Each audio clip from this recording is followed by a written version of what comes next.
Mereka bilang Tuhan adalah jawaban. Tapi mengapa dunia justru dipenuhi pertanyaan yang tak terjawab? Mereka bilang Tuhan adalah keadilan. Tapi mengapa yang jahat berkuasa, sementara yang lemah diinjak-injak? Mereka bilang Tuhan adalah cinta. Tapi mengapa kebencian berkembang lebih pesat daripada kasih? Hari ini, kita akan membahas sesuatu yang akan mengguncang keyakinan Anda. Sesuatu yang akan mengikis pondasi yang selama ini menopang dunia Anda. Tuhan sudah mati. Kata-kata itu bukan sekadar slogan. Itu adalah kenyataan. Kenyataan yang tak bisa dihindari, tak bisa disangkal, tak bisa ditolak. Nietzsche telah mengatakannya lebih dari seabad yang lalu, dan kini buktinya ada di mana-mana. Siapkah Anda menerima kebenaran yang selama ini ditutup-tutupi, atau akan tetap menjadi budak yang hidup dalam ilusi? Berikut adalah 16 bukti bahwa Tuhan telah mati. 1. Tuhan telah mati, dan doa adalah bukti kebodohan kita. Berapa kali kau berdoa? Berapa kali kau menutup matamu, menangkupkan tanganmu, dan berbisik ke langit dengan harapan ada sesuatu di atas sana yang mendengarmu? Dan berapa kali kau kecewa? Doa adalah ritual yang paling tua dalam sejarah manusia.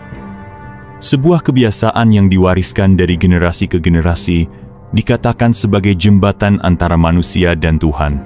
Tapi jika kita melihat kenyataan, doa tidak lebih dari candu. Sebuah kebohongan yang diciptakan untuk membuat manusia merasa nyaman dalam penderitaan mereka. Doa tidak pernah mengubah apapun. Lihatlah dunia di sekelilingmu. Berapa banyak orang yang berdoa setiap hari, memohon keajaiban, meminta keselamatan, mengemis pada langit agar hidup mereka lebih baik. Apakah perang berhenti? Apakah kemiskinan menghilang? Apakah penyakit tidak lagi menggerogoti manusia? Tidak.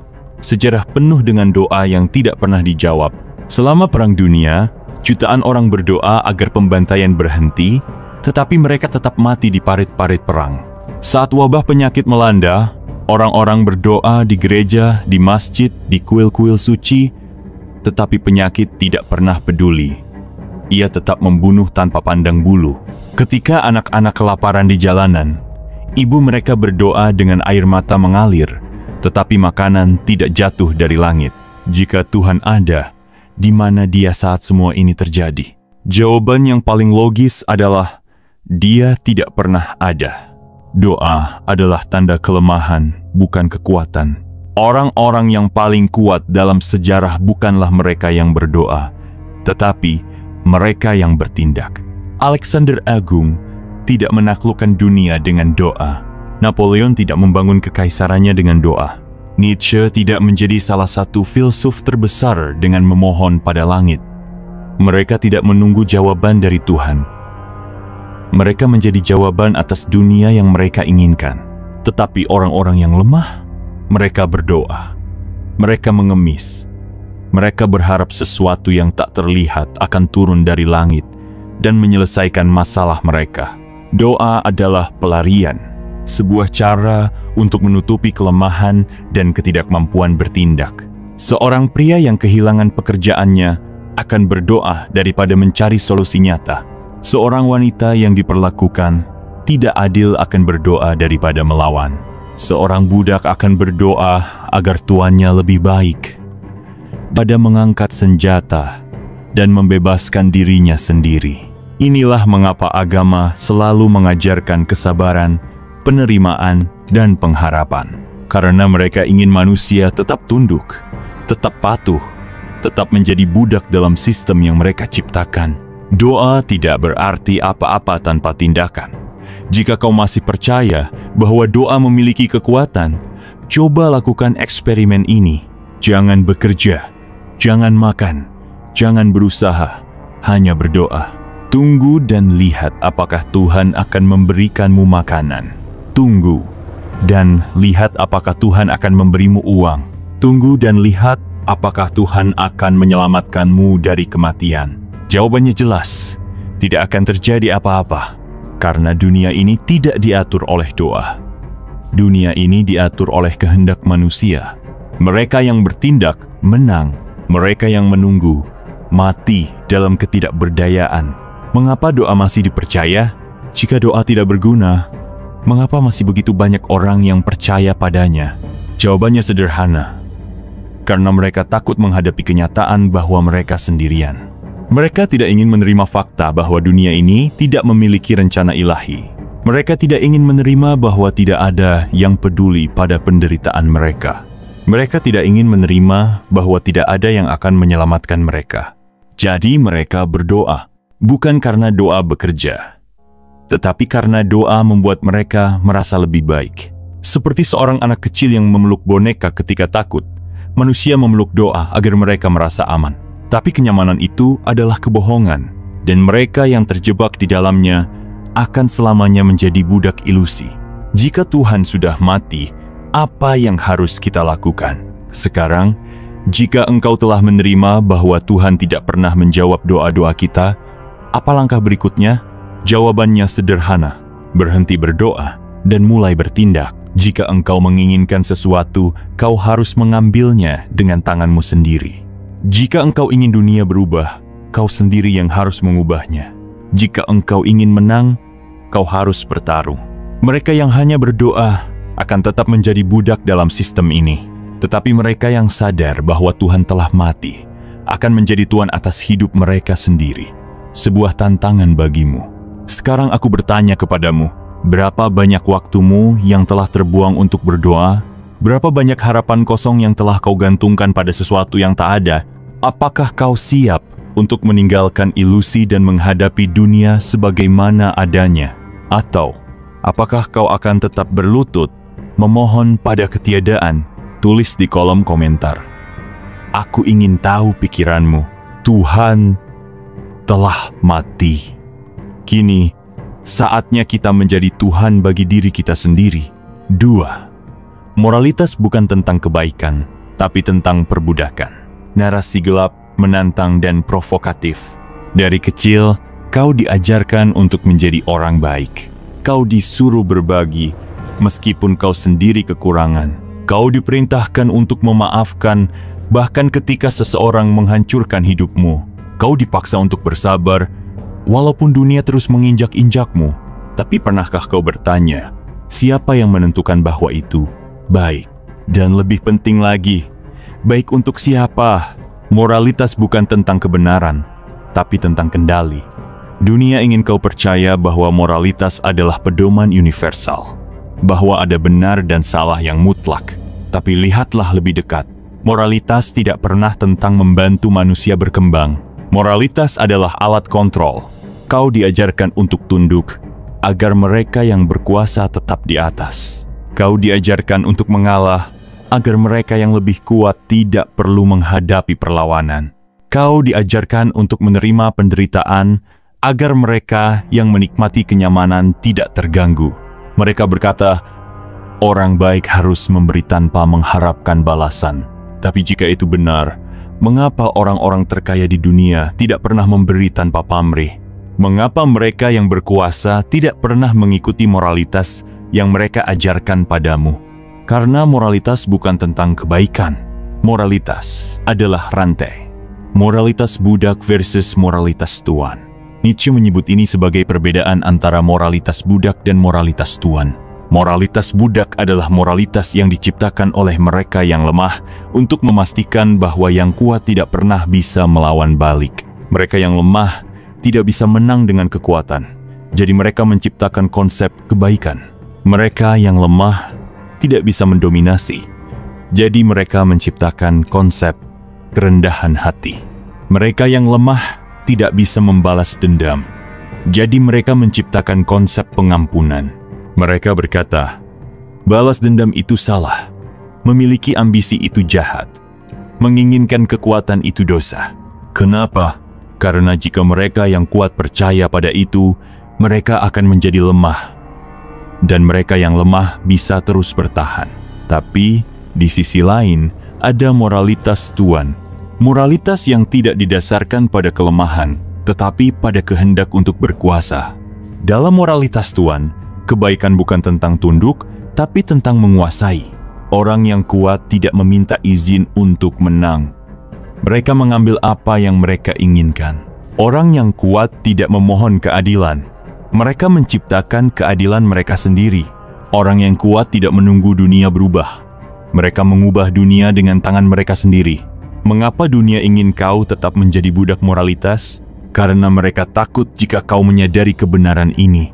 Mereka takut jika engkau mulai memahami bahwa aturan moral bukan dibuat untuk melindungimu, tapi untuk mengikatmu. Bayangkan jika semua orang yang pernah disakiti tidak lagi percaya pada pengampunan. Bayangkan jika semua orang yang miskin tidak lagi percaya pada kerendahan hati. Bayangkan jika semua orang yang tertindas tidak lagi percaya bahwa kesabaran adalah kebajikan. Apa yang akan terjadi? Revolusi. Dunia akan terbakar. Sistem yang selama ini menopang mereka yang berkuasa akan hancur. Mereka yang dulu tunduk akan mengangkat kepala mereka. Mereka yang dulu diam akan berteriak dan mengguncang dunia. Dan itu adalah hal yang paling mereka takuti. Apa yang harus kau lakukan? Sekarang engkau memiliki dua pilihan. Tetap menjadi budak moralitas, percaya pada aturan yang diciptakan untuk menindasmu, mengikuti perintah tanpa berpikir, menjadi orang baik yang tidak pernah benar-benar mendapatkan apa-apa, atau menghancurkan rantai moralitas budak, menentukan nilaimu sendiri, menciptakan moralitas berdasarkan kekuatan, bukan kelemahan. Apakah ini berarti kau harus menjadi jahat? Tidak. Ini berarti kau harus berhenti menjadi korban, berhenti meminta izin, berhenti menunggu keadilan dari sistem yang tidak peduli padamu, berhenti mengemis belas kasihan dari mereka yang tidak pantas memberikannya. Mulai sekarang, kau tidak akan lagi tunduk. Mulai sekarang, kau akan menjadi pencipta moralitasmu sendiri. Dan mereka yang dulu menginjakmu akan mulai melihatmu dengan rasa takut. 3. Gereja tidak lebih dari pasar, dan Tuhan adalah produk dagangan. Setiap hari Minggu, jutaan orang berbondong-bondong ke gereja, masjid, dan kuil-kuil suci. Mereka datang dengan harapan, dengan ketakutan, dengan perasaan bersalah yang telah ditanamkan sejak kecil. Mereka mendengarkan khotbah tentang kebaikan, dosa, dan janji keselamatan. Mereka menyumbangkan uang mereka, berdoa untuk berkat, dan percaya bahwa ritual ini membawa mereka lebih dekat kepada Tuhan. Tapi, lihatlah dengan mata yang lebih jernih. Gereja bukan tempat suci. Gereja adalah pasar.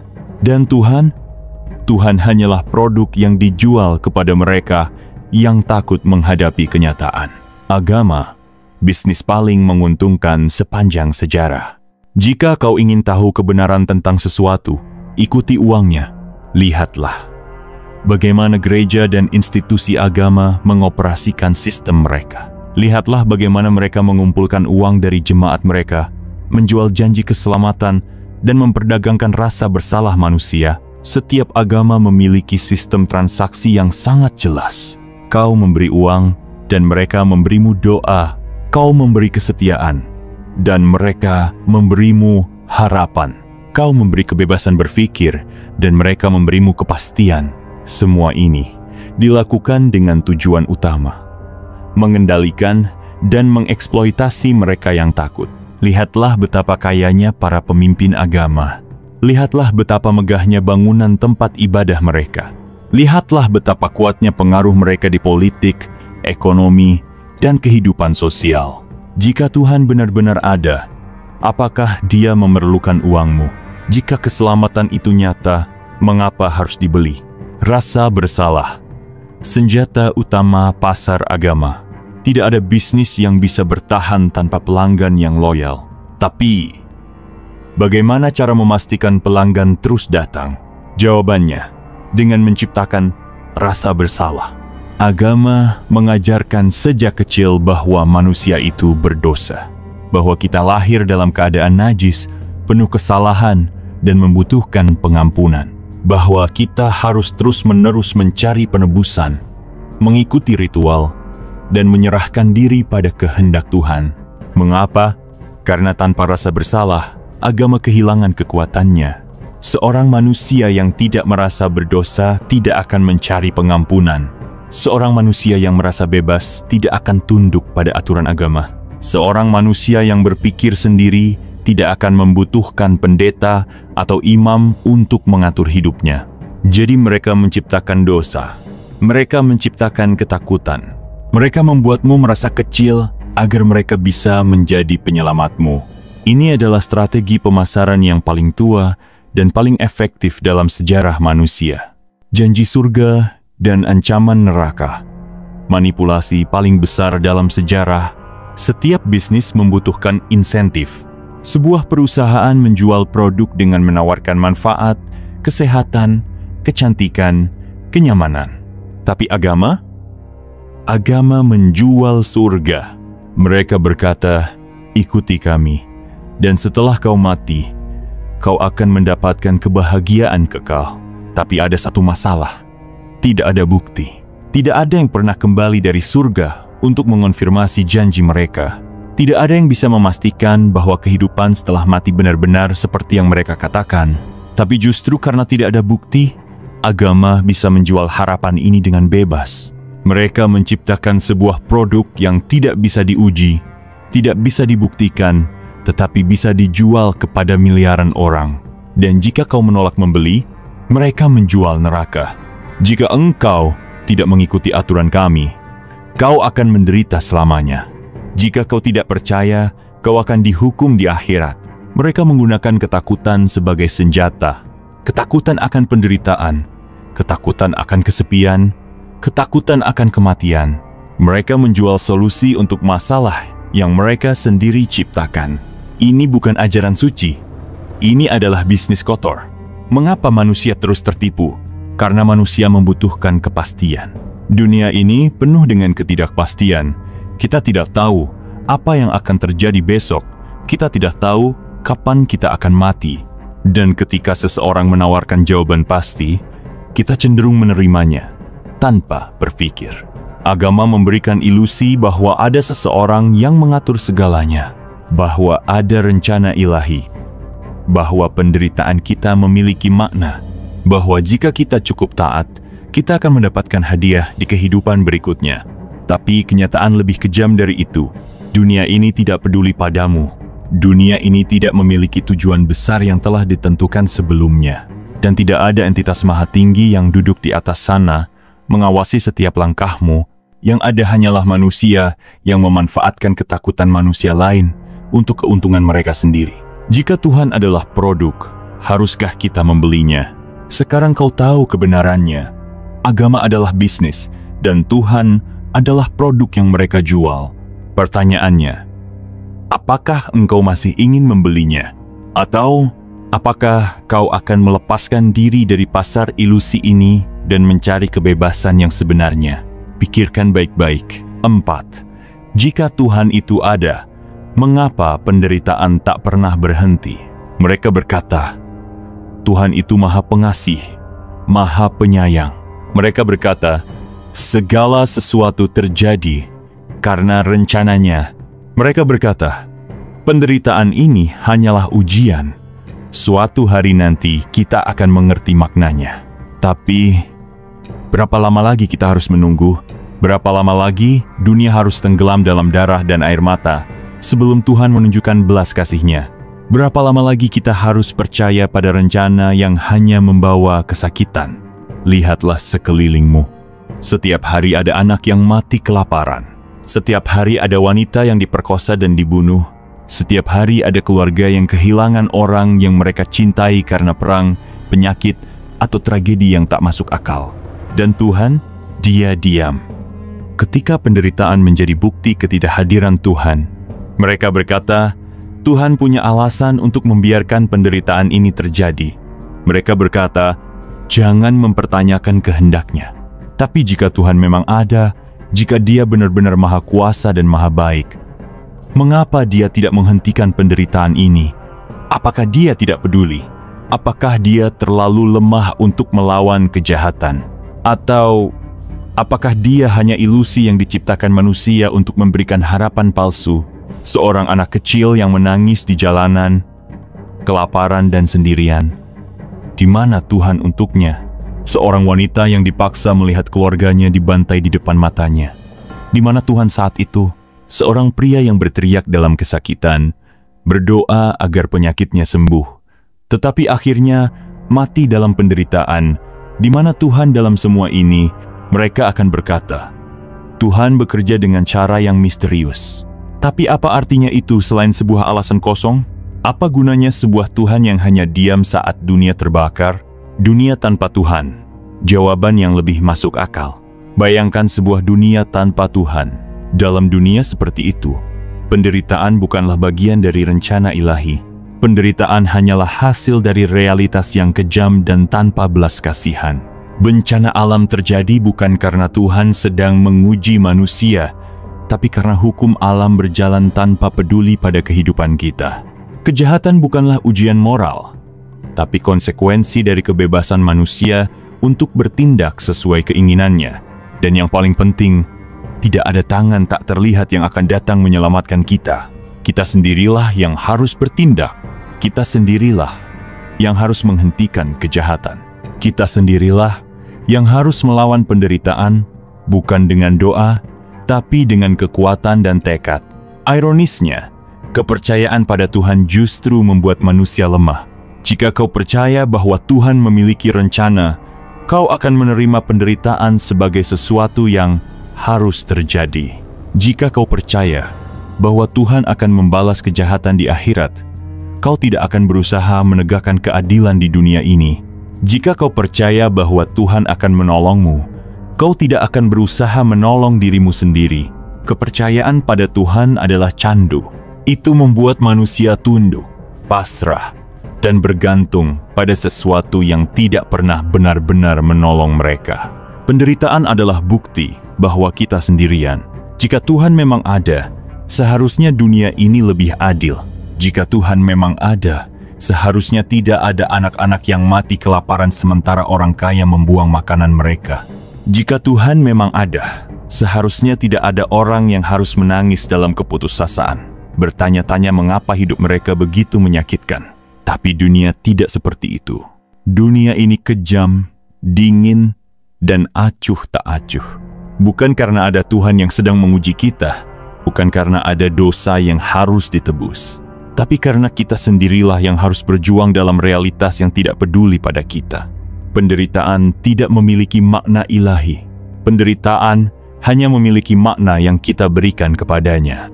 Dan jika kita tidak bertindak, maka penderitaan akan terus ada bukan karena Tuhan membiarkannya, tapi karena tidak ada Tuhan untuk mencegahnya. Jika Tuhan tidak akan menyelamatkan kita, lalu siapa? Kita. Jika kita ingin dunia ini berubah, kita harus menjadi kekuatan yang mengubahnya. Jika kita ingin keadilan, kita harus memperjuangkannya dengan tangan kita sendiri. Jika kita ingin penderitaan berakhir, kita harus menghancurkan sumbernya, bukan berlutut dan berharap pada sesuatu yang tidak pernah menjawab doa-doa kita. Dunia ini tidak akan berubah dengan doa. Dunia ini berubah dengan tindakan, kekuatan, dan kehendak untuk berkuasa. Dan jika kita menginginkan kehidupan yang lebih baik, kita harus merampasnya dari tangan dunia yang kejam ini. Tuhan telah mati, dan karena Dia mati, hanya kita yang bisa menentukan nasib kita sendiri.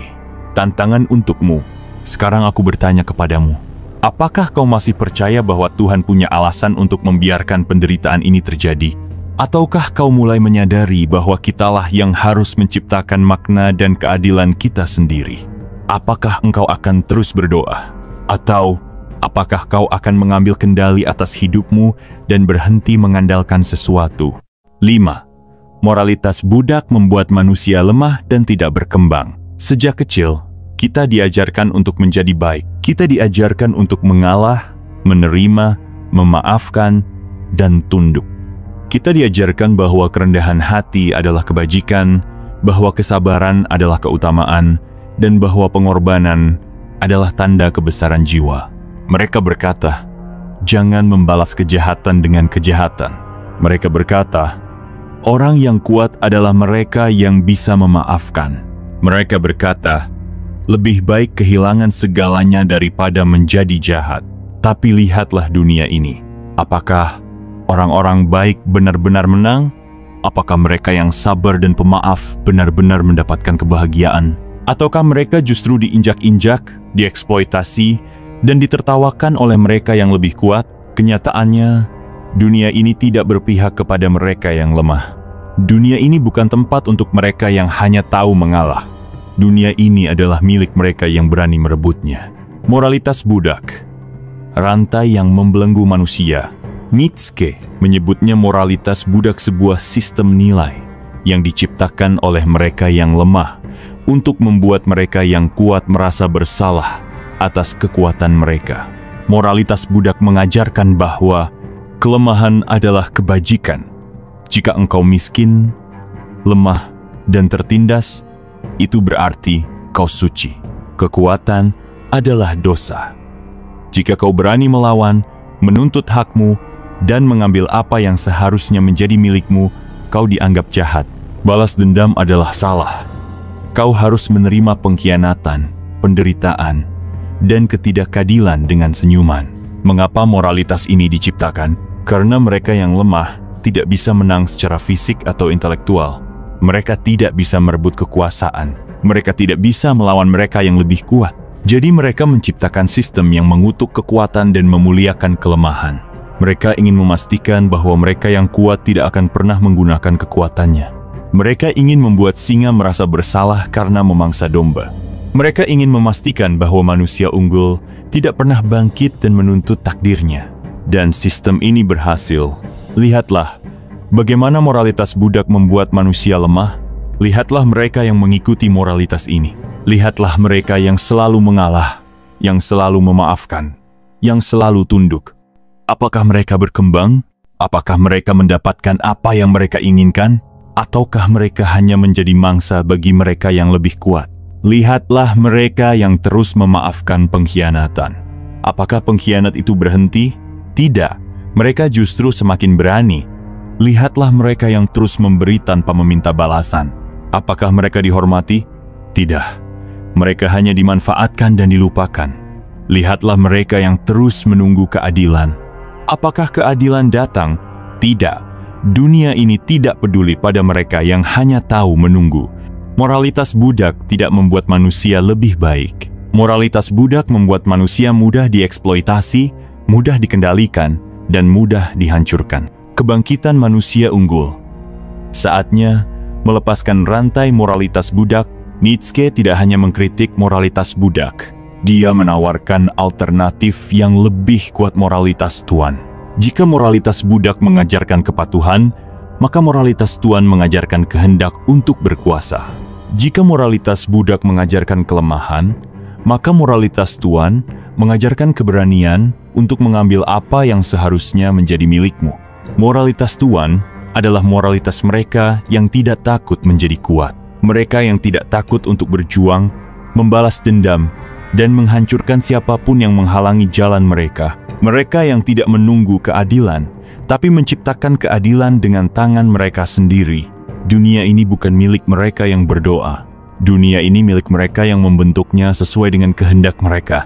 Jika kau ingin menang, kau harus meninggalkan mentalitas budak. Jika kau ingin kebebasan, engkau harus berani melawan mereka yang ingin menjadikanmu budak. Jika kau ingin hidup dengan penuh kekuatan, kau harus menghancurkan nilai-nilai yang mengajarkanmu untuk tunduk. Jangan menjadi mangsa, jadilah predator. Jangan menjadi domba, jadilah singa. Jangan menunggu keadilan, ambil keadilan dengan tanganmu sendiri. Tantangan untukmu. Sekarang aku bertanya kepadamu, apakah kau masih percaya bahwa memaafkan adalah tanda kekuatan? Apakah engkau masih percaya bahwa mengalah adalah kebajikan? Ataukah kau mulai menyadari bahwa dunia ini hanya berpihak pada mereka yang berani merebut takdir mereka sendiri? Tulis di kolom komentar. Aku ingin membaca pikiranmu. Dunia tidak akan memberikan apapun kepadamu. Jika engkau menginginkan sesuatu, kau harus merampasnya. 6. Manusia menciptakan Tuhan karena mereka takut menjadi Tuhan bagi dirinya sendiri. Kita selalu diajarkan bahwa manusia adalah makhluk yang lemah. Kita diajarkan bahwa kita membutuhkan sesuatu yang lebih besar, sesuatu yang lebih kuat, sesuatu yang bisa melindungi kita dari kekacauan dunia. Dan karena itu, manusia menciptakan Tuhan. Mereka menciptakan sosok maha kuasa, maha bijaksana, dan maha segalanya bukan karena Tuhan itu nyata, tetapi karena mereka takut menghadapi kenyataan bahwa merekalah satu-satunya penguasa nasib mereka sendiri. Mereka takut mengakui bahwa tidak ada yang mengatur dunia ini selain diri mereka sendiri. Mereka takut menerima kenyataan bahwa tidak ada tangan tak terlihat yang akan menuntun mereka, tidak ada rencana ilahi yang akan menyelamatkan mereka, dan tidak ada surga yang menunggu mereka setelah kematian. Mereka takut menjadi Tuhan bagi diri mereka sendiri. Ketakutan manusia akan kebebasan mutlak. Kehidupan tanpa Tuhan berarti kehidupan tanpa batasan ilahi. Itu berarti manusia harus menciptakan moralitasnya sendiri, menciptakan maknanya sendiri, dan menghadapi dunia yang tidak peduli tanpa perlindungan dogma agama. Kenyataan ini terlalu mengerikan bagi sebagian besar manusia. Mereka lebih suka menyerahkan kebebasan mereka kepada Tuhan yang mereka ciptakan sendiri, daripada menghadapi tanggung jawab penuh atas keberadaan mereka. Mereka berkata, "Aku mengikuti kehendak Tuhan," padahal yang sebenarnya mereka lakukan adalah menolak untuk berpikir dan bertindak atas kehendak mereka sendiri. Mereka berkata, "Segalanya terjadi karena takdir." Padahal yang sebenarnya mereka lakukan adalah menolak menerima kenyataan bahwa mereka sendirilah yang menentukan hidup mereka.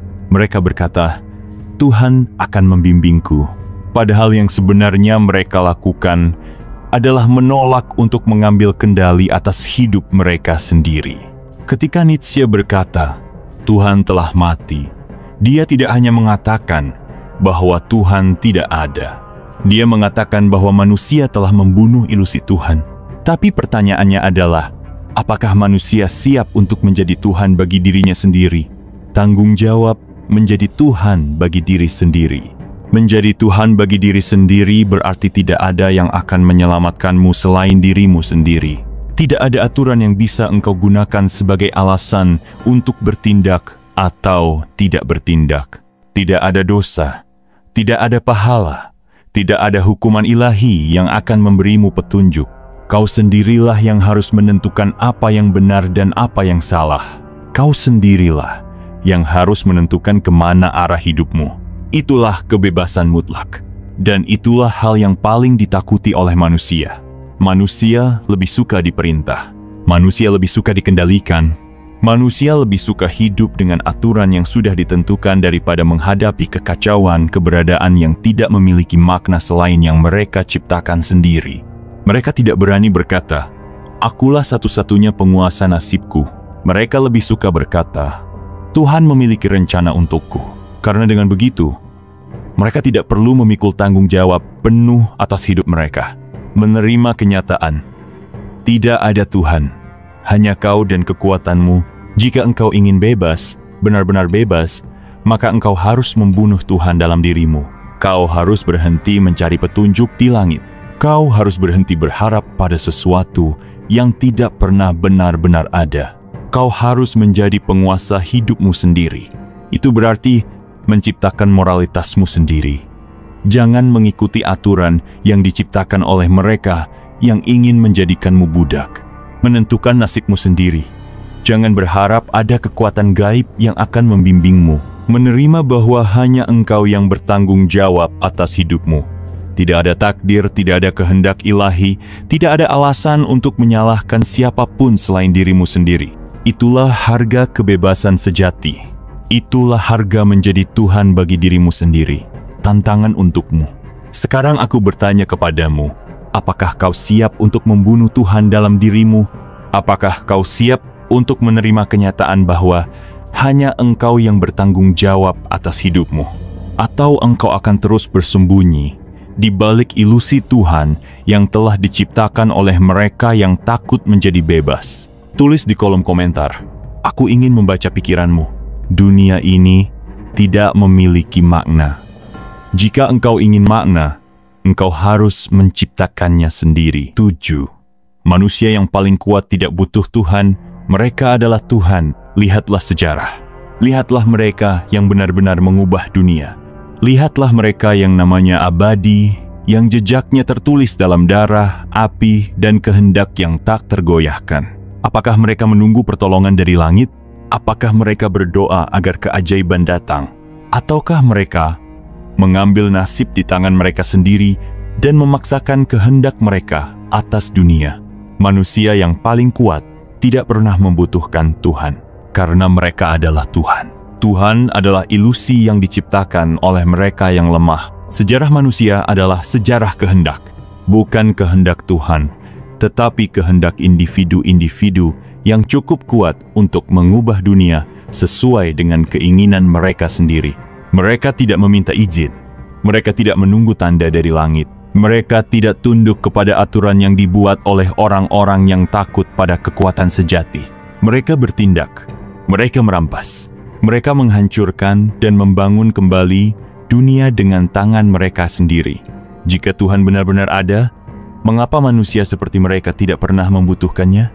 Jika Tuhan adalah satu-satunya sumber kekuatan, mengapa yang paling kuat adalah mereka yang tidak pernah mencarinya? Jawabannya sederhana, Tuhan tidak pernah ada. Yang ada hanyalah mereka yang cukup kuat untuk menjadi Tuhan bagi dirinya sendiri. Apa artinya menjadi Tuhan bagi diri sendiri?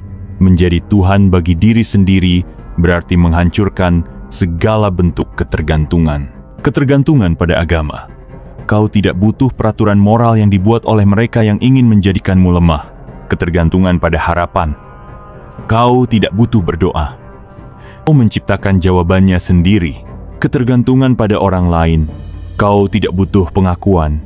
Kau tidak butuh izin. Kau hanya butuh kehendak dan kekuatan untuk menjalankannya. Dunia ini bukan milik mereka yang menunggu. Dunia ini adalah milik mereka yang mengambilnya dengan paksa. Mereka yang benar-benar kuat tidak memohon keadilan. Mereka menciptakan keadilan dengan tangan mereka sendiri. Mereka yang benar-benar kuat tidak menunggu kesempatan. Mereka membuat kesempatan itu sendiri. Mereka yang benar-benar kuat tidak takut untuk menjadi penguasa. Mereka tidak takut untuk menjadi Tuhan. Nietzsche dan konsep Übermensch. Manusia sebagai Tuhan, Nietzsche menyebutnya Übermensch, manusia unggul. Manusia yang melampaui moralitas lama. Manusia yang tidak lagi tunduk kepada aturan yang dibuat oleh mereka yang lemah. Übermensch adalah mereka yang tidak lagi membutuhkan Tuhan, karena mereka sendiri adalah pencipta nilai, pencipta makna, pencipta realitas. Mereka tidak membutuhkan surga, karena mereka menciptakan dunia sesuai dengan kehendak mereka sendiri. Mereka tidak takut pada dosa, karena mereka sendiri yang menentukan apa yang benar dan salah. Mereka tidak takut pada neraka, karena mereka telah menaklukkannya dalam hidup mereka sendiri. Mereka tidak berlutut, mereka tidak tunduk. Mereka berdiri tegak sebagai Tuhan atas hidup mereka sendiri. Tuhan telah mati. Saatnya manusia menjadi Tuhan. Nietzsche berkata, Tuhan telah mati. Tapi apa yang terjadi setelah Tuhan mati? Apa yang terjadi setelah manusia membunuh ilusi yang selama ini mengendalikan mereka? Mereka yang lemah akan tersesat. Mereka yang lemah akan mencari pengganti Tuhan. Mereka akan menciptakan ideologi baru, sistem baru, aturan baru apapun yang bisa mengisi kekosongan yang ditinggalkan oleh kematian Tuhan mereka. Tapi mereka yang kuat akan bangkit. Mereka akan menyadari bahwa tidak ada kekuatan yang lebih besar dari kehendak mereka sendiri. Mereka akan memahami bahwa dunia ini tidak memiliki makna kecuali yang mereka ciptakan sendiri. Mereka akan menjadi penguasa takdir mereka sendiri. Dan ketika itu terjadi, mereka tidak akan pernah lagi bertanya, di mana Tuhan? Karena mereka akan menyadari satu hal yang selama ini mereka abaikan. Akulah Tuhan, tantangan untukmu. Sekarang aku bertanya kepadamu, apakah kau masih membutuhkan Tuhan? Apakah kau masih berharap ada kekuatan di luar sana yang akan menyelamatkanmu? Ataukah kau mulai menyadari bahwa engkau sendirilah yang menentukan jalan hidupmu? Tulis di kolom komentar. Aku ingin membaca pikiranmu. Dunia ini milik mereka yang cukup kuat untuk mengambilnya. Jika engkau ingin berkuasa, berhentilah berdoa dan mulailah bertindak. 8. Jika Tuhan itu ada, mengapa kita masih mencari makna? Seandainya Tuhan itu ada, seandainya Dia benar-benar maha bijaksana, maha mengetahui, dan maha segalanya, mengapa kita masih merasa kosong? Mengapa kita masih bertanya-tanya apa tujuan kita? Mengapa kita masih mencari makna? Bukankah seharusnya, jika Tuhan itu nyata, semua pertanyaan ini sudah terjawab? Bukankah seharusnya kita sudah tahu dengan pasti mengapa kita ada di sini? Bukankah seharusnya kita tidak perlu lagi tersesat dalam kegelisahan dan kehampaan? Tapi lihatlah dunia ini. Setiap manusia berjuang mencari makna. Setiap manusia berusaha memahami tujuan hidupnya. Setiap manusia menghadapi kehampaan yang tidak bisa diisi oleh dogma atau janji-janji surga. Jika Tuhan benar-benar ada, mengapa kita masih merasa sendirian di alam semesta yang dingin dan tak peduli ini? Kekosongan yang tidak bisa diisi oleh Tuhan. Orang-orang berkata, Tuhan adalah jawaban dari segala pertanyaan. Tapi mereka tidak bisa menjawab satu hal. Jika Tuhan adalah jawaban, mengapa kita masih terus bertanya? Seorang manusia berdoa setiap hari, meminta pencerahan, meminta petunjuk, meminta alasan untuk hidup. Namun di dalam dirinya, ia masih merasakan kehampaan. Seorang filsuf menghabiskan hidupnya untuk mencari kebenaran, untuk memahami tujuan eksistensi, untuk memahami mengapa kita ada. Namun semakin dalam ia berpikir, semakin ia menyadari bahwa tidak ada jawaban yang datang dari langit. Kita bertanya, mengapa aku ada? Dan agama menjawab, karena Tuhan menghendakinya. Tapi apakah itu benar-benar jawaban? Atau hanya cara lain untuk menghindari kenyataan bahwa tidak ada makna yang diberikan kepada kita? Kenyataannya adalah, kita tidak pernah diberi makna. Kita tidak pernah diberi tujuan. Kita hanya dilemparkan ke dunia ini, dibiarkan mencari sendiri, dibiarkan tersesat dalam kehampaan yang bahkan agama tidak bisa isi. Manusia sendirilah yang harus menciptakan makna. Nietzsche memahami satu hal yang tidak berani diakui oleh para pemuja Tuhan. Makna tidak pernah diberikan dari luar. Makna harus diciptakan dari dalam. Kita tidak bisa menunggu Tuhan untuk memberikan arti pada hidup kita. Kita tidak bisa berharap bahwa ada rencana ilahi yang tersembunyi di balik penderitaan kita. Kita tidak bisa terus mencari jawaban di luar diri kita sendiri. Kitalah yang harus menciptakan jawaban itu sendiri. Jika dunia ini kosong, kitalah yang harus mengisinya. Jika kehidupan ini tidak memiliki tujuan, kitalah yang harus menciptakannya. Jika tidak ada Tuhan yang bisa memberi kita arti, maka kita sendiri yang harus menjadi Tuhan atas hidup kita. Ini bukan tugas yang mudah. Ini bukan jalan yang bisa diambil oleh mereka yang lemah dan takut.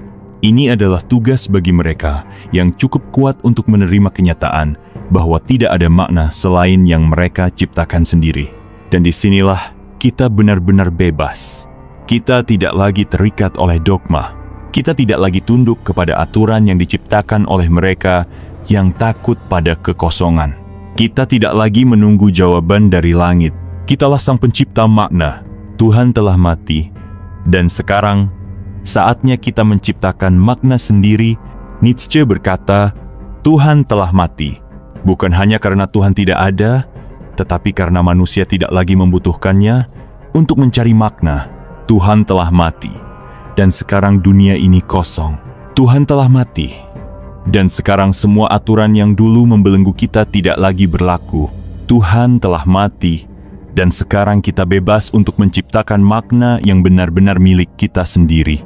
Ini adalah momen yang menakutkan bagi mereka yang lemah, tapi ini adalah kesempatan bagi mereka yang kuat. Mereka yang kuat tidak akan mencari makna di tempat yang salah. Mereka tidak akan menunggu Tuhan untuk memberitahu mereka apa yang harus dilakukan. Mereka tidak akan lari dari kehampaan, tetapi menghadapinya dengan keberanian. Mereka akan berkata, aku tidak butuh Tuhan untuk memberitahuku apa arti hidupku. Aku tidak butuh dogma untuk membimbing jalanku. Akulah yang menciptakan maknaku sendiri. Dan dalam momen itu, mereka tidak lagi menjadi manusia biasa. Mereka menjadi pencipta, penentu nasib. Tuhan bagi dirinya sendiri tantangan untukmu. Sekarang aku bertanya kepadamu, apakah kau masih mencari makna di luar dirimu? Apakah kau masih menunggu jawaban dari sesuatu yang mungkin tidak pernah ada? Ataukah kau cukup kuat untuk menciptakan maknamu sendiri? Tulis di kolom komentar. Aku ingin membaca pikiranmu. Dunia ini kosong, tetapi itu berarti kita bisa mengisinya dengan apapun yang kita inginkan. Jika engkau menginginkan makna, jangan mencarinya, ciptakanlah. 9. Sejarah membuktikan bahwa kejahatan sering datang dari orang-orang saleh. Kita diajarkan bahwa mereka yang beriman, mereka yang taat, mereka yang hidup dalam bayang-bayang Tuhan adalah orang-orang yang paling suci. Mereka berkata bahwa moralitas lahir dari agama, bahwa tanpa Tuhan, manusia akan tenggelam dalam dosa dan kehancuran. Tapi lihatlah sejarah. Lihatlah siapa yang membakar orang-orang yang berbeda keyakinan. Lihatlah siapa yang memimpin perang suci, membantai jutaan manusia atas nama Tuhan mereka. Lihatlah siapa yang memonopoli moralitas, menghakimi yang lain, dan menyembunyikan kebusukan di balik jubah kesalehan mereka. Sejarah membuktikan satu hal yang tak terbantahkan.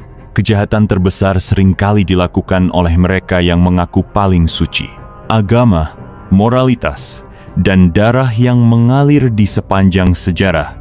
Kita bisa mulai dari perang salib. Perang yang katanya suci. Perang yang katanya diperintahkan oleh Tuhan. Tapi apa yang sebenarnya terjadi? Ratusan ribu orang dibantai. Kota-kota dijarah. Wanita diperkosa. Anak-anak dibakar hidup-hidup. Dan siapa yang memimpin semua ini? Para paus, para pendeta, para raja yang mengaku berperang atas nama Tuhan. Mereka tidak membawa keselamatan. Mereka tidak membawa cinta kasih. Mereka membawa pembantaian, darah, dan penderitaan. Lalu kita lihat inkuisisi. Gereja Katolik berbicara tentang kasih Tuhan, tapi mereka yang berani berpikir berbeda disiksa, dibakar hidup-hidup, dimutilasi. Galileo, seorang ilmuwan, hampir kehilangan nyawanya hanya karena berkata bahwa bumi mengelilingi matahari. Apakah ini moralitas yang dibawa oleh agama? Apakah ini kebaikan yang lahir dari kesalehan? Atau ini hanyalah kedok untuk menutupi haus akan kekuasaan? Dan jangan lupakan pembantaian terhadap suku-suku pribumi. Kolonialisme dibenarkan oleh misionaris yang mengatakan bahwa mereka sedang membawa cahaya Tuhan ke bangsa-bangsa primitif. Tapi di balik misi suci itu ada perbudakan, pemerkosaan, perampasan tanah, dan genosida. Lalu lihatlah dunia modern. Pemuka agama yang ternyata adalah predator seksual. Orang-orang saleh yang membunuh demi ideologi mereka. Kelompok fanatik yang merasa berhak menyiksa dan membunuh mereka yang tidak sejalan. Semua ini dilakukan dengan nama Tuhan. Jadi, apakah Tuhan benar-benar sumber moralitas? Ataukah Tuhan hanyalah alasan untuk membenarkan kejahatan? Moralitas agama. Topeng bagi mereka yang haus kekuasaan. Moralitas yang datang dari agama bukanlah moralitas sejati. Moralitas sejati lahir dari keberanian berpikir sendiri, dari pemahaman bahwa yang benar dan salah tidak ditentukan oleh dogma, tetapi oleh kehendak individu yang berani melampaui aturan yang membelenggu. Nietzsche memahami ini. Dia melihat bagaimana moralitas agama sebenarnya adalah alat untuk mengendalikan manusia. Mereka yang berkuasa tidak ingin manusia berpikir sendiri. Mereka ingin manusia takut. Mereka ingin manusia tunduk. Mereka ingin manusia mengikuti perintah tanpa bertanya. Dan siapa yang paling mudah dikendalikan? Mereka yang percaya bahwa Tuhan akan menghukum mereka jika mereka tidak patuh. Mereka yang takut pada dosa lebih dari mereka takut pada kenyataan bahwa mereka sedang diperbudak. Mereka yang percaya bahwa ada surga bagi mereka yang tunduk dan neraka bagi mereka yang berani memberontak. Itulah sebabnya sejarah dipenuhi dengan orang-orang saleh yang melakukan kejahatan tanpa ragu. Mereka yakin bahwa mereka benar. Mereka yakin bahwa mereka tidak berdosa. Mereka yakin bahwa Tuhan ada di pihak mereka. Dan itu adalah keyakinan paling berbahaya yang pernah ada. Kebaikan sejati tidak membutuhkan Tuhan. Jika sejarah mengajarkan kita sesuatu, itu adalah bahwa moralitas sejati tidak pernah datang dari agama. Moralitas sejati datang dari mereka yang berani berpikir sendiri, mereka yang berani mempertanyakan aturan yang dipaksakan kepada mereka, mereka yang berani melampaui moralitas budak yang diajarkan oleh agama. Nietzsche menyebut mereka Übermensch, manusia unggul, manusia yang tidak terikat oleh moralitas lama, manusia yang menciptakan nilai mereka sendiri. Mereka tidak membutuhkan Tuhan untuk mengetahui apa yang benar dan salah. Mereka tidak membutuhkan kitab suci untuk mengetahui bagaimana harus hidup. Mereka tidak membutuhkan dogma untuk membimbing mereka. Mereka hanya membutuhkan kehendak mereka sendiri. Dan inilah puncak kebebasan sejati. Ketika kau tidak lagi tunduk pada moralitas yang diciptakan oleh mereka yang ingin mengendalikanmu. Ketika kau tidak lagi takut untuk berpikir sendiri, untuk menentukan jalur hidupmu sendiri. Ketika engkau tidak lagi memerlukan Tuhan untuk memberitahumu bagaimana menjadi manusia yang kuat. Itulah momen ketika kau benar-benar bebas. Tantangan untukmu. Sekarang aku bertanya kepadamu, apakah engkau masih percaya bahwa moralitas datang dari agama? Apakah kau masih berpikir bahwa mereka yang paling saleh adalah mereka yang paling baik? Atau kau mulai melihat bahwa sejarah telah membuktikan sebaliknya? Tulis di kolom komentar. 10. Jika surga nyata, mengapa manusia lebih takut mati daripada siapapun? Surga, kehidupan setelah kematian, tempat di mana tidak ada penderitaan, tidak ada air mata, tidak ada rasa sakit. Orang-orang beriman telah menghabiskan ribuan tahun berbicara tentang keindahannya, tentang taman-taman surgawi yang tak tertandingi, tentang kedamaian abadi yang menanti mereka yang patuh, tentang janji yang lebih indah daripada kehidupan dunia yang fana ini. Tapi ada satu pertanyaan yang tak pernah bisa mereka jawab. Jika surga itu nyata, mengapa manusia lebih takut mati daripada siapapun? Mengapa para pemuka agama yang mengajarkan tentang surga masih berlari menghindari kematian? Mengapa mereka masih mencari obat terbaik, rumah sakit terbaik, cara terbaik untuk memperpanjang hidup mereka? Mengapa bahkan mereka yang paling percaya pun masih menangis ketakutan saat kematian mendekat? Bukankah seharusnya mereka bersuka cita? Bukankah seharusnya mereka tersenyum karena mereka akan segera pergi ke tempat yang lebih baik? Bukankah seharusnya mereka menyambut kematian seperti seorang pecinta yang akhirnya bertemu dengan kekasihnya? Tapi yang terjadi justru sebaliknya. Ketika ajal tiba, mereka gemetar. Mereka berusaha menunda kematian dengan segala cara. Mereka memohon. Mereka menangis. Mereka berusaha bertahan di dunia ini sekuat tenaga. Mereka ingin hidup lebih lama. Mereka ingin tetap ada di dunia yang katanya hanya sementara. Mereka ingin menikmati hal-hal yang katanya tak ada artinya dibandingkan dengan surga. Lalu pertanyaannya, apakah mereka benar-benar percaya ketakutan akan kematian? Bukti bahwa surga adalah kebohongan. Di balik setiap doa yang dipanjatkan kepada Tuhan untuk meminta umur panjang, di balik setiap ketakutan saat seseorang divonis penyakit mematikan, di balik setiap perlawanan terhadap ajal, ada kebenaran yang tak bisa disembunyikan. Mereka takut mati. Mereka takut karena jauh di dalam hati mereka. Mereka tahu tidak ada yang benar-benar pasti setelah kematian. Surga hanyalah janji yang diceritakan turun-temurun. Surga hanyalah dongeng yang diciptakan untuk menghibur mereka yang takut pada kehampaan. Surga hanyalah ilusi yang dirancang untuk memberikan rasa nyaman di tengah ketidakpastian. Karena jika surga itu nyata, jika benar ada kehidupan setelah kematian yang begitu indah, mengapa manusia tidak berbondong-bondong mengakhiri hidup mereka? Mengapa mereka tidak mempercepat perjalanan mereka menuju keabadian? Mengapa bahkan agama sendiri melarang bunuh diri dengan ancaman neraka? Jawabannya sederhana. Karena mereka tahu bahwa surga adalah kebohongan. Tidak ada yang tahu apa yang ada setelah kematian. Tidak ada yang bisa membuktikan apapun. Tidak ada yang benar-benar percaya, bahkan mereka yang paling religius sekalipun. Karena di saat-saat terakhir mereka, ketakutan itu datang. Ketakutan yang lebih nyata daripada semua doa yang pernah mereka panjatkan. Kehidupan adalah satu-satunya yang kita miliki. Nietzsche mengerti satu hal yang tak berani diakui oleh mereka yang percaya pada surga. Hidup ini adalah satu-satunya yang kita miliki. Tidak ada jaminan apapun setelah kematian. Tidak ada alasan untuk menyia-nyiakan hidup demi janji kosong. Tidak ada gunanya tunduk pada dogma yang hanya menuntut kepatuhan tanpa bukti. Orang-orang yang kuat tidak akan membuang hidup mereka dengan mengorbankan kebahagiaan demi kehidupan setelah mati yang belum tentu ada. Orang-orang yang kuat tidak akan menunggu surga mereka, akan menciptakan surga mereka sendiri di dunia ini. Karena ketika kita mati, tidak ada yang bisa menjamin apa yang terjadi selanjutnya. Mungkin ada kehidupan lain, mungkin hanya kehampaan abadi. Tapi satu hal yang pasti, kita hanya benar-benar hidup saat ini, di sini, di dunia ini. Dan hanya mereka yang berani menjalani hidup dengan penuh keberanianlah yang benar-benar menang. Mereka yang kuat tidak takut mati, tetapi mereka juga tidak memuja kematian.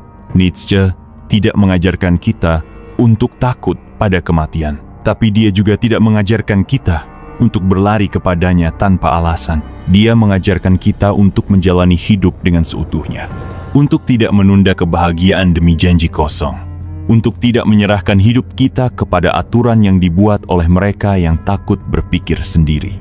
Mereka yang kuat tidak takut mati, tetapi mereka juga tidak menghabiskan hidup mereka memikirkan surga yang mungkin tidak ada. Mereka menjalani hidup ini dengan penuh gairah, penuh kekuatan, penuh kehendak, karena di akhir segalanya hanya kehidupan yang benar-benar kita miliki. Tantangan untukmu. Sekarang aku bertanya kepadamu, jika surga itu nyata, mengapa engkau masih takut mati? Jika kehidupan setelah mati lebih indah, mengapa mereka yang paling beriman justru paling takut kehilangan dunia ini? Apakah kau masih berani menutup mata dan percaya pada janji kosong? Ataukah kau akan mulai mencari makna hidupmu sendiri di dunia ini? Tulis di kolom komentar. 11. Tuhan adalah mekanisme kontrol, bukan sumber kebaikan.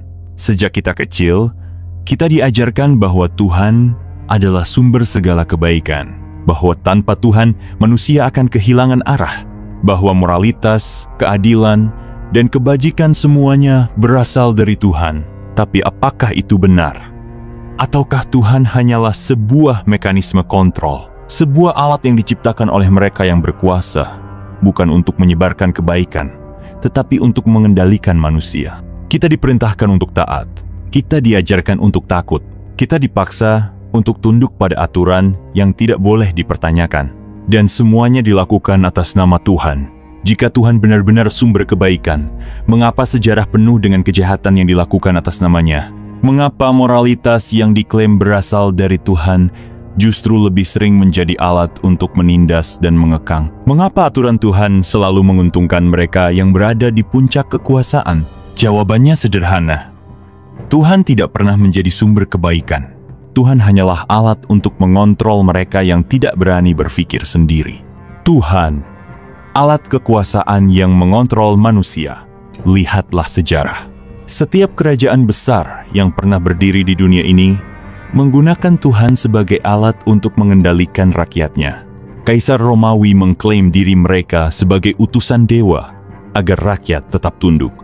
Raja-raja Eropa memerintah dengan hak ilahi, seolah-olah Tuhan sendiri yang menobatkan mereka. Para pemuka agama menggunakan ketakutan akan neraka untuk memastikan bahwa orang-orang tidak pernah berani melawan. Mereka tidak membutuhkan senjata untuk mengendalikan manusia. Mereka hanya perlu satu hal, rasa takut. Takut akan dosa, takut akan hukuman, takut akan kehidupan setelah mati. Ketakutan inilah yang membuat manusia menjadi budak. Budak bagi agama, budak bagi pemimpin, budak bagi aturan yang diciptakan bukan untuk membebaskan, tetapi untuk membelenggu. Mereka berkata, "Jangan melawan, Tuhan tidak menyukainya." Mereka berkata, "Tunduklah, karena Tuhan menguji kesabaranmu." Mereka berkata, "Terimalah nasibmu, karena Tuhan memiliki rencana." Tapi di balik kata-kata itu, hanya ada satu tujuan, membuatmu patuh. Moralitas bukan berasal dari Tuhan, tetapi dari kehendak manusia. Lalu dari mana datangnya moralitas jika bukan dari Tuhan? Nietzsche mengatakan bahwa moralitas sejati tidak lahir dari ketakutan, tetapi dari keberanian. Mereka yang hanya berbuat baik karena takut hukuman bukanlah orang baik, tetapi hanya pengecut yang tidak ingin dihukum. Mereka yang berani melampaui aturan dan menciptakan nilai mereka sendiri itulah manusia yang sesungguhnya. Übermensch, manusia unggul, tidak membutuhkan Tuhan untuk menentukan apa yang benar dan salah. Dia tidak tunduk pada aturan yang dibuat untuk mengekangnya. Dia tidak membiarkan dirinya dikendalikan oleh ketakutan yang diciptakan oleh agama. Moralitas yang sejati lahir dari kekuatan kehendak, dari keberanian untuk memilih sendiri jalan hidupnya, dari pemahaman bahwa tidak ada Tuhan yang akan menghukum atau menyelamatkan, hanya dirinya sendiri yang memiliki kuasa atas hidupnya. Mengapa mereka tidak ingin kau menyadari ini? Mereka yang berkuasa tidak ingin kau berpikir sendiri. Mereka tidak ingin kau menyadari bahwa Tuhan hanyalah alat untuk mengendalikan. Mereka ingin kau tetap takut, tetap tunduk, tetap mengikuti aturan tanpa bertanya. Karena jika manusia menyadari bahwa mereka tidak membutuhkan Tuhan, maka mereka tidak lagi bisa dikendalikan. Mereka tidak akan lagi takut untuk melawan. Mereka tidak akan lagi menerima nasib sebagai sesuatu yang harus diterima dengan pasrah. Dan itu adalah mimpi buruk bagi mereka yang haus akan kekuasaan. Itulah sebabnya Tuhan harus tetap hidup dalam pikiran manusia, bukan sebagai sumber kebaikan, tetapi sebagai rantai yang membelenggu. Tapi rantai itu bisa dipatahkan. Hanya mereka yang berani melihat kebenaran. Hanya mereka yang cukup kuat untuk melampaui rasa takut. Hanya mereka yang bersedia membuang ilusi dan menghadapi realitas bahwa kita tidak pernah membutuhkan Tuhan untuk menjadi kuat. Tantangan untukmu. Sekarang aku bertanya kepadamu, apakah kau masih percaya bahwa Tuhan adalah sumber kebaikan? Ataukah kau mulai melihat bahwa Tuhan hanyalah alat untuk mengontrolmu? Apakah engkau masih tunduk karena takut? Ataukah engkau berani menciptakan nilai-nilaimu sendiri? Apakah kau cukup kuat untuk melepaskan diri dari rantai yang telah mengikat manusia selama ribuan tahun? Tulis di kolom komentar. Aku ingin membaca pikiranmu. Mereka yang lemah membutuhkan Tuhan untuk menentukan jalan mereka. Mereka yang kuat menciptakan jalannya sendiri. Kau berada di pihak yang mana? 12. Mereka bilang tanpa Tuhan, manusia menjadi monster. Tapi sejarah berkata sebaliknya. Sejak kecil, kita dicekoki gagasan bahwa tanpa Tuhan, manusia akan kehilangan moralitasnya. Bahwa tanpa agama, kita akan menjadi makhluk liar, tanpa batasan, tanpa kendali. Bahwa tanpa kepercayaan pada surga dan neraka, kita akan berubah menjadi monster. Tapi apakah itu benar? Jika benar, maka sejarah seharusnya membuktikannya. Jika benar, maka mereka yang paling beriman seharusnya menjadi manusia paling bermoral. Jika benar, maka dunia seharusnya lebih damai di tangan orang-orang yang menyebut nama Tuhan dalam setiap tindakannya. Tapi mari kita lihat kenyataannya. Sejarah berkata sebaliknya. Sejarah tidak mencatat bahwa manusia tanpa Tuhan adalah monster. Sebaliknya, sejarah justru mencatat bahwa kejahatan terbesar dalam sejarah dilakukan oleh mereka yang mengatasnamakan Tuhan. Perang suci, pembantaian atas nama iman, perbudakan yang didukung oleh kitab suci, penganiayaan terhadap mereka yang berbeda keyakinan, dan semua itu dilakukan oleh mereka yang percaya bahwa mereka sedang menjalankan kehendak Tuhan. Lalu, siapa monster yang sebenarnya?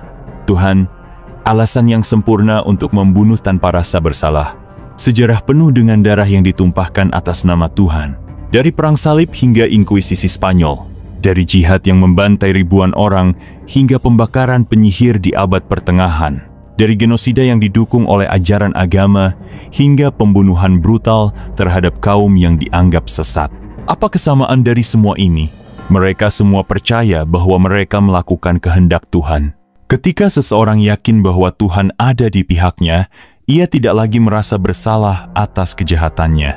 Ketika seseorang yakin bahwa ia sedang menjalankan kebenaran ilahi, ia tidak akan ragu untuk membunuh, menyiksa, dan menindas. Tuhan bukanlah pelindung moralitas. Tuhan adalah alasan sempurna untuk melakukan kejahatan tanpa merasa bersalah. Ketika seorang raja ingin memperluas wilayahnya, ia tidak mengatakan, "Aku ingin berkuasa lebih."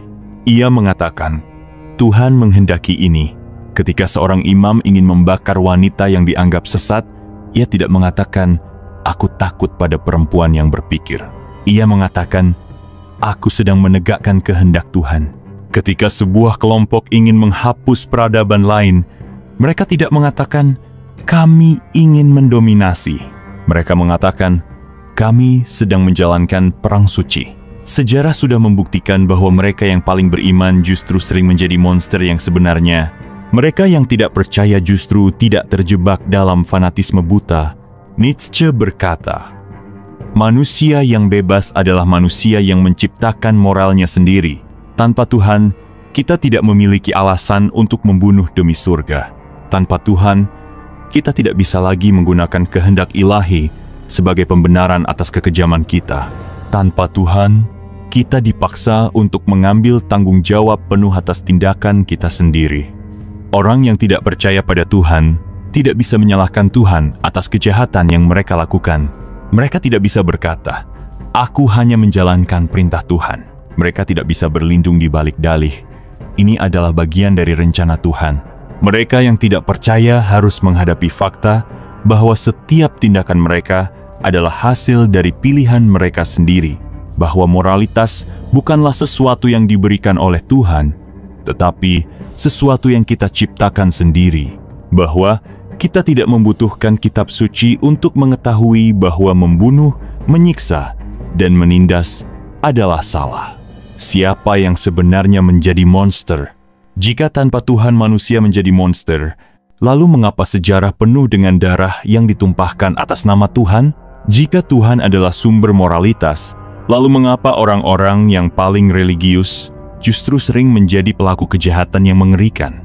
Jika tanpa agama manusia kehilangan batasan moral, lalu mengapa ada begitu banyak masyarakat sekuler yang lebih damai daripada negara-negara yang dikuasai oleh hukum agama? Kita tidak membutuhkan Tuhan untuk menjadi manusia yang bermoral.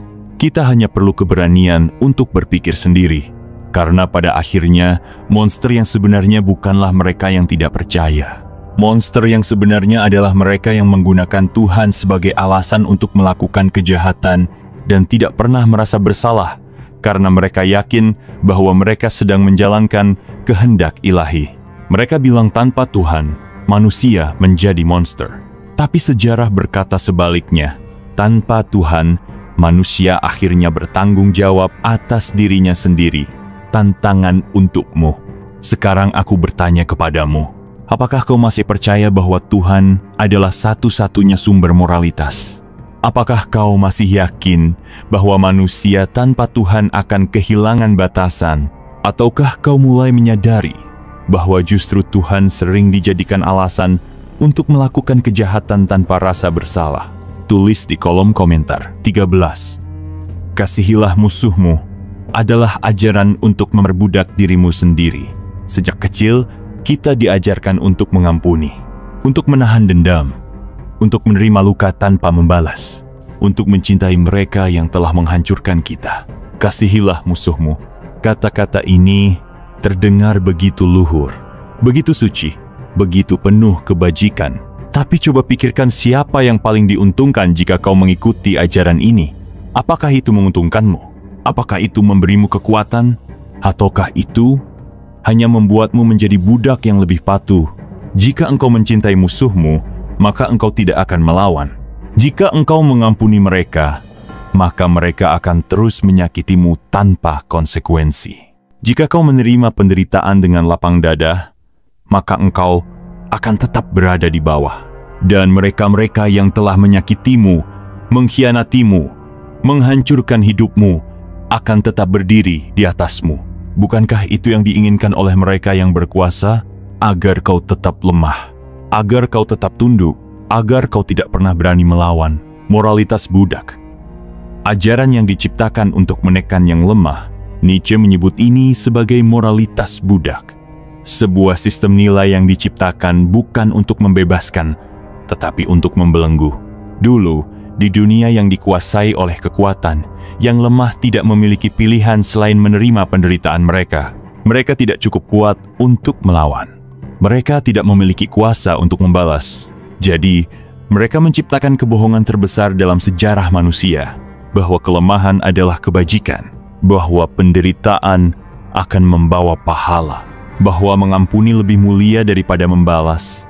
Mereka mengajarkan bahwa jika seseorang memukul pipimu, kau harus memberikan pipi yang lain. Mereka mengajarkan bahwa jika seseorang mencuri milikmu, engkau harus memberinya lebih banyak. Mereka mengajarkan bahwa jika seseorang menyakitimu, kau harus mencintainya. Tapi di balik semua ini, hanya ada satu tujuan, agar engkau tetap tunduk. Mereka yang kuat tidak mengajarkan moralitas ini untuk diri mereka sendiri. Mereka tetap membalas ketika diserang. Mereka tetap mempertahankan kekuasaan dengan kekerasan. Mereka tetap menggunakan kekuatan untuk mendapatkan apa yang mereka inginkan. Hanya mereka yang lemah yang diperintahkan untuk bersabar, menerima, dan mengampuni. Karena dengan begitu, mereka tidak akan pernah menjadi ancaman bagi yang berkuasa. Cinta tanpa batas adalah kebodohan, bukan kekuatan. Mereka ingin kau percaya bahwa mencintai musuhmu adalah tanda kekuatan, bahwa mengampuni tanpa syarat adalah tanda kedewasaan, bahwa menerima rasa sakit tanpa membalas adalah tanda kebajikan. Tapi itu bohong. Cinta yang diberikan tanpa batas bukanlah kekuatan, tetapi kebodohan. Mengampuni tanpa balasan bukanlah kedewasaan, tetapi kelemahan. Menerima penderitaan tanpa melawan bukanlah kebajikan, tetapi kepengecutan. Lihatlah dunia nyata. Seorang singa tidak mencintai hiena yang mencoba merebut mangsanya. Seorang pejuang tidak mengampuni musuh yang berusaha menghancurkannya. Seorang pemimpin yang kuat tidak tunduk pada mereka yang ingin merampas tahtanya. Jadi mengapa kau harus mencintai mereka yang menghancurkanmu? Mengapa engkau harus mengampuni mereka yang mengkhianatimu? Mengapa engkau harus menerima pukulan dan berpura-pura bahwa itu adalah sesuatu yang baik? Mereka ingin kau percaya bahwa itu adalah kebajikan, tapi sebenarnya itu adalah rantai yang mengikatmu. Kebencian bukanlah dosa, itu adalah bahan bakar untuk kekuatan. Mereka berkata bahwa membenci adalah dosa. Mereka berkata bahwa menyimpan dendam akan merusak jiwamu. Mereka berkata bahwa kemarahan akan menghancurkanmu dari dalam. Tapi lihatlah sejarah. Apakah para pemimpin besar membangun kerajaan mereka dengan cinta? Apakah para pejuang yang mengubah dunia melakukannya dengan pengampunan? Apakah mereka yang menulis sejarah tunduk dan menerima nasib mereka dengan pasrah? Tidak. Mereka membalas. Mereka berjuang. Mereka menggunakan amarah sebagai bahan bakar untuk bangkit dan menghancurkan musuh-musuh mereka. Kebencian bukanlah sesuatu yang harus disangkal. Kebencian adalah api. Kebencian adalah energi. Kebencian adalah kekuatan yang membangkitkan keberanian dan tekad. Mereka ingin kau memadamkan apimu sendiri agar kau tetap patuh dan lemah. Tapi mereka yang berani memeluk kebenciannya akan menggunakan api itu untuk membakar belenggu mereka. Pilih, menjadi budak atau mengambil kendali atas hidupmu. Sekarang, kau punya pilihan. Kau bisa tetap percaya pada kebohongan bahwa mencintai musuhmu adalah kebajikan. Kau bisa tetap mengampuni mereka yang menyakitimu, membiarkan mereka berjalan di atasmu tanpa konsekuensi. Kau bisa tetap tunduk pada ajaran yang dirancang untuk menjadikanmu budak yang sempurna. Atau kau bisa memilih untuk melawan. Kau bisa memilih untuk membalas mereka yang mengkhianatimu. Kau bisa memilih untuk tidak lagi mengorbankan dirimu demi mereka yang tidak pantas mendapatkannya.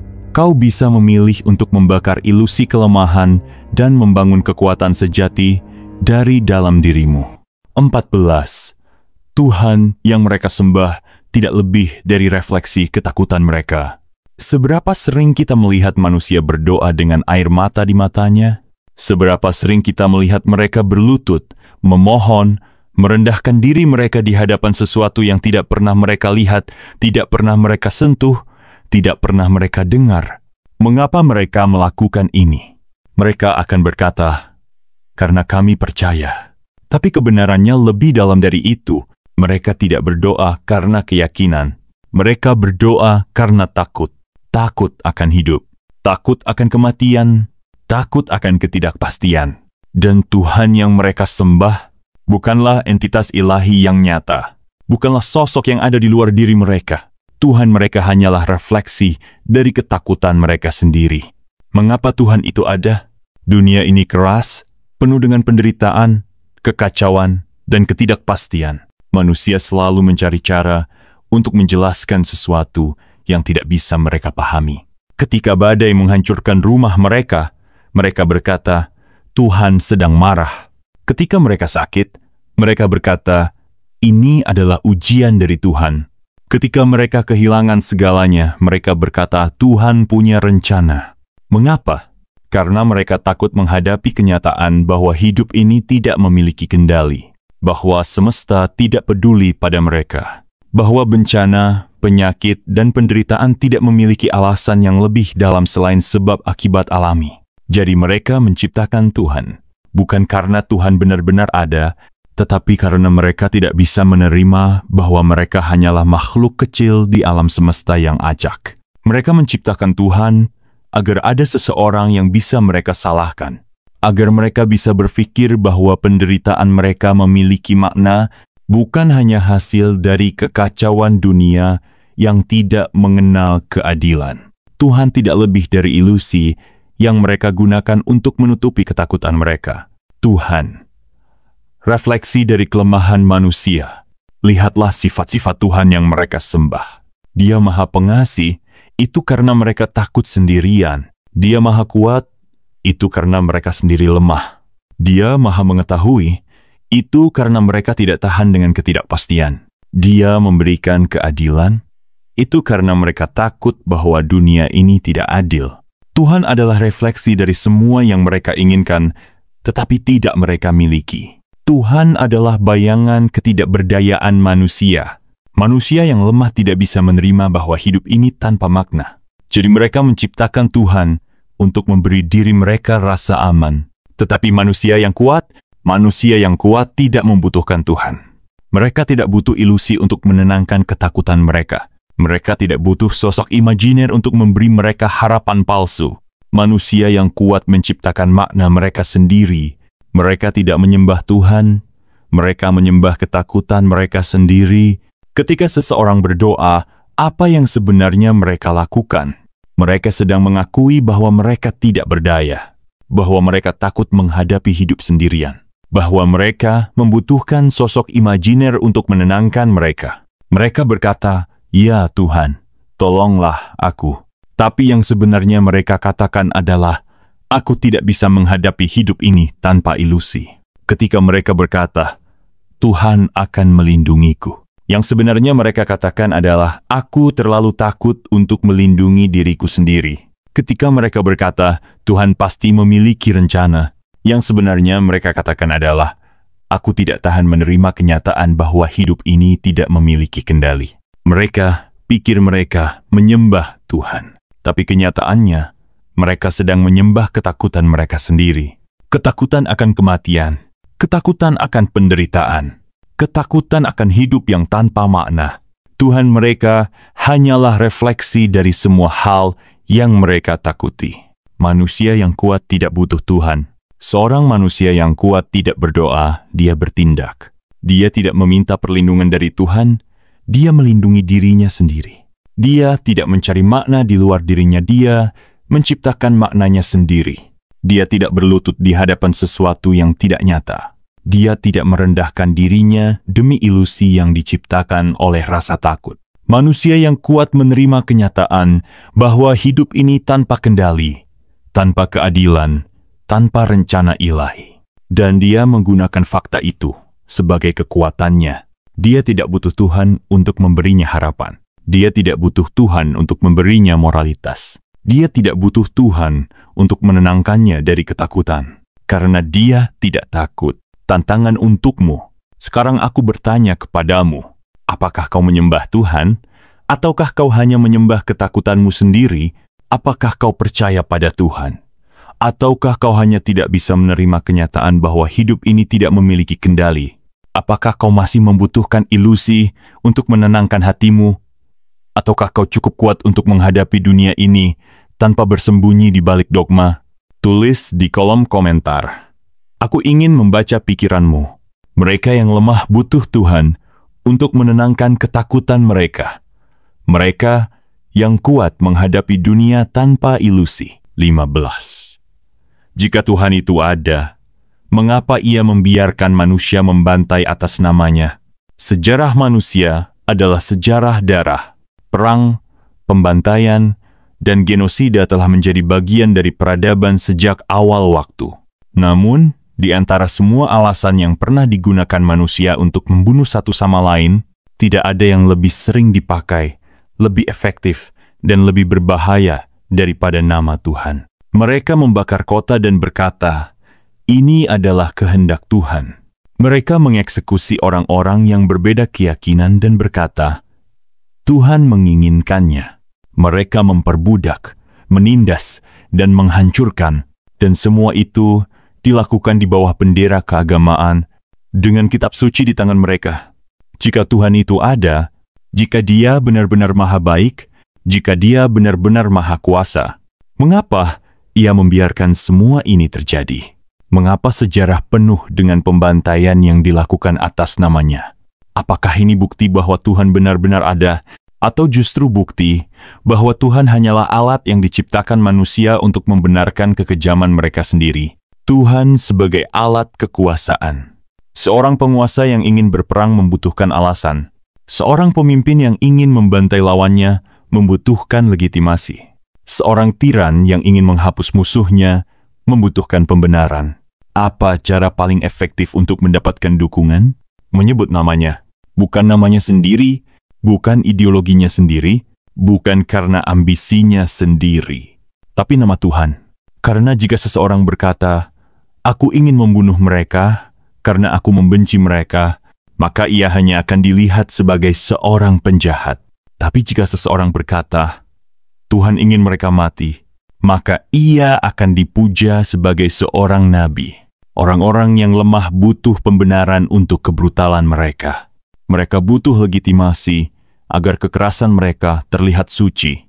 Mereka butuh alasan agar kejahatan mereka tampak seperti tugas ilahi. Dan apa yang lebih sempurna untuk itu selain Tuhan? Jika Tuhan berkata sesuatu itu benar, siapa yang bisa menentangnya? Jika Tuhan menginginkan pembantaian, siapa yang berani melawannya? Jika Tuhan adalah dalihnya, maka tidak ada lagi yang bisa diperdebatkan. Kata-kata ini telah membunuh lebih banyak manusia daripada semua wabah dalam sejarah. Atas nama Tuhan, sejarah berdarah yang dibungkus dengan kesucian. Lihatlah ke belakang, perang salib. Jutaan orang mati, dibunuh dengan pedang yang diberkati oleh gereja. Darah mengalir di tanah suci. Dan mereka yang membantai berkata, Deus vult, inkuisisi. Ribuan orang dibakar hidup-hidup karena mempertanyakan dogma. Teriakan mereka tenggelam dalam doa para algojo. Jihad, kepala dipenggal, kota-kota dihancurkan, dan mereka yang mati disebut martir. Orang-orang yang tidak bersalah dikorbankan di altar fanatisme. Perburuan penyihir. Wanita-wanita yang berani berpikir berbeda diseret ke tiang gantungan. Teriakan mereka dianggap sebagai bisikan setan. Setiap agama besar di dunia memiliki sejarah yang sama. Pembantaian atas nama Tuhan. Tuhan yang diam, maha baik, atau tidak ada. Kita diajarkan bahwa Tuhan itu maha baik, maha kuasa, maha bijaksana. Tapi jika benar demikian, mengapa Ia diam saat manusia membunuh satu sama lain atas namanya? Jika Tuhan itu nyata dan penuh kasih, mengapa Ia tidak menghentikan pembantaian yang dilakukan atas namanya? Jika Tuhan itu baik, mengapa Ia membiarkan anak-anak dipancung oleh mereka yang mengaku sebagai prajurit suci? Jika Tuhan itu maha kuasa, mengapa Ia tidak turun untuk mengatakan, "Cukup, ini bukan kehendakku"? Apakah Tuhan benar-benar ada? Atau apakah semua ini hanya terjadi karena manusia menciptakan Tuhan sesuai dengan kebutuhannya sendiri? Ketika Tuhan menjadi dalih untuk kebencian, manusia tidak membunuh karena Tuhan. Manusia membunuh karena mereka ingin membunuh. Tapi mereka tidak ingin merasa bersalah. Mereka ingin alasan yang lebih besar daripada kebencian mereka sendiri. Jadi mereka menyebut Tuhan. Mereka berkata bahwa pembunuhan ini bukan kebencian, tapi kehendak ilahi. Mereka berkata bahwa darah yang mereka tumpahkan adalah untuk kebaikan yang lebih besar. Padahal Tuhan tidak pernah berbicara kepada mereka. Mereka hanya berbicara kepada diri mereka sendiri. Mereka hanya mendengar suara mereka sendiri yang mereka anggap sebagai wahyu. Mereka hanya menciptakan ilusi bahwa tindakan mereka suci, padahal itu hanya refleksi dari ambisi, kebencian, dan ketakutan mereka sendiri. Jika Tuhan itu nyata, mengapa Ia membiarkan namanya dicemari oleh tangan-tangan penuh darah? Jika Tuhan itu maha adil, mengapa Ia membiarkan manusia menyalahgunakan namanya untuk membenarkan kejahatan? Atau mungkin jawabannya lebih sederhana, Tuhan tidak ada. Yang ada hanya manusia, dan manusia selalu mencari cara untuk membenarkan kebrutalan mereka. Tantangan untukmu, sekarang aku bertanya kepadamu, jika Tuhan itu ada, mengapa Ia tidak menghentikan manusia yang membantai atas nama-Nya? Jika Tuhan itu maha baik, mengapa sejarah penuh dengan perang yang dilakukan dalam nama-Nya? Apakah Tuhan benar-benar ada? 16. Tuhan tidak membunuh iblis. Ia hanya memberi mereka jubah pendeta. Bayangkan seorang pria berdiri di atas mimbar. Suaranya lembut, penuh kasih, seakan membawa pesan ketenangan. Ia berbicara tentang keadilan, tentang moralitas, tentang kasih sayang. Namun di balik senyumnya, ada sesuatu yang lebih gelap. Tangannya bersih, tapi sejarahnya penuh darah. Ia bukan seorang pendeta, ia adalah algojo yang berpakaian suci, dan dunia berlutut di hadapannya. Selama ribuan tahun, orang-orang percaya bahwa Tuhan adalah sumber segala kebaikan, bahwa mereka yang mewakilinya di bumi adalah orang-orang pilihan. Namun, jika Tuhan benar-benar ada, mengapa iblis-iblis yang paling berbahaya justru memakai jubah pendeta? Mengapa kekejaman, pemerkosaan, korupsi, dan kejahatan terbesar sering dilakukan oleh mereka yang mengklaim diri sebagai utusan Tuhan? Apakah ini bukti bahwa Tuhan benar-benar ada? Atau justru bukti bahwa Tuhan hanyalah topeng yang dipakai oleh manusia-manusia busuk untuk menutupi kebusukan mereka? Ketika iblis memegang kitab suci, kita diajarkan bahwa iblis adalah musuh Tuhan, bahwa ia adalah sumber dari segala keburukan, bahwa ia ingin menyesatkan manusia, menghancurkan moralitas, dan menanamkan kejahatan dalam hati kita. Namun, jika iblis benar-benar musuh Tuhan, mengapa kita menemukannya di tempat-tempat yang paling suci? Lihatlah para pemuka agama yang memperkosa anak-anak di altar yang mereka anggap suci. Lihatlah para pemimpin gereja yang menutupi kejahatan rekan-rekan mereka dengan dalih pengampunan. Lihatlah para ulama yang menggunakan nama Tuhan untuk menghasut pembunuhan dan perbudakan. Lihatlah para biksu yang berbicara tentang kedamaian tetapi hidup dalam korupsi dan kekerasan. Tuhan tidak membunuh iblis. Ia hanya memberinya kitab suci dan jubah pendeta. Karena dalam dunia ini, kejahatan yang paling licik bukanlah yang tampak jelas. Kejahatan yang paling berbahaya adalah yang menyamar sebagai kebaikan. Keagungan yang berlumuran darah, berapa banyak orang yang telah mati karena perintah para utusan Tuhan.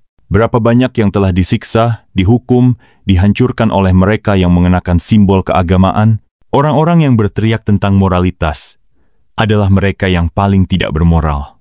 Mereka yang berbicara tentang kesucian adalah mereka yang paling kotor. Mereka yang mengkhotbahkan pengampunan adalah mereka yang paling penuh dendam. Mereka berkata, ikuti Tuhan dan kau akan selamat. Tapi lihatlah mereka. Lihatlah bagaimana mereka membangun istana dari uang umatnya.